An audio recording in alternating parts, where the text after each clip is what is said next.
আপনিও কি কম কথা বলেন? তাহলে আজকের এই ভিডিওটি অবশ্যই আপনার জন্য। আজকের ভিডিওতে বলবো যারা কথা কম বলে তারা আসলে মানুষ হিসেবে কেমন হয়। বন্ধুরা, যারা কথা কম বলে তাদের মধ্যেই 7টি বৈশিষ্ট্য দেখতে পাওয়া যায়।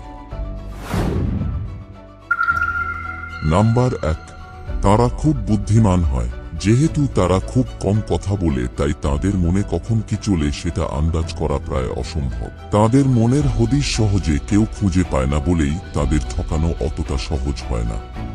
নাম্বার 2, যেহেতু তারা অকারণে কথা বলে না, তাই যখনই কিছু বলে সবাই মন দিয়ে সেটা শুনে সবাই তাদের বিজ্ঞ ভাবে। এমনকি তাদের মতামত আবার অনেকের কাছে খুব দামি মনে হয়, তা সে ভালো মতামত হোক কিংবা খারাপ। মোট কথা, তাদের সবাই শুনতে চায়। নাম্বার 3, যারা কম কথা বলে তারা কিছু কিছু ক্ষেত্রে অন্য মানুষের কাছে খুব বিশ্বাসী হয়। অর্থাৎ তাদের পেট থেকে যেহেতু সহজে কোনো কথা বের হয় না, তাই তারা চাইলে যে কোনো কারোর ব্যক্তিগত কথাটিও গোপন রাখতে পারে। নাম্বার 4, এদের একা থাকতে কোনো প্রকার ভয় হয় না। নিজের সাথে সময় কাটাতে খুব পছন্দ করে, বিশেষ করে তারা নিজেকে প্রাধান্য দিতে জানে। তাই একাকিত্ব নামের কষ্টটা তাদের খুব একটা গ্রাস করতে পারে না। নাম্বার 5, কথা যেহেতু কম বলে তাই তাদের শত্রু সংখ্যাও খুব কম। কারণ আপনি যত বেশি কথা বলবেন তত বেশি নিজেকে অন্যের সম্মুখে মেলে ধরবেন এবং তত বেশি আপনি অন্যের ব্যাপারে জড়িয়ে পড়বেন।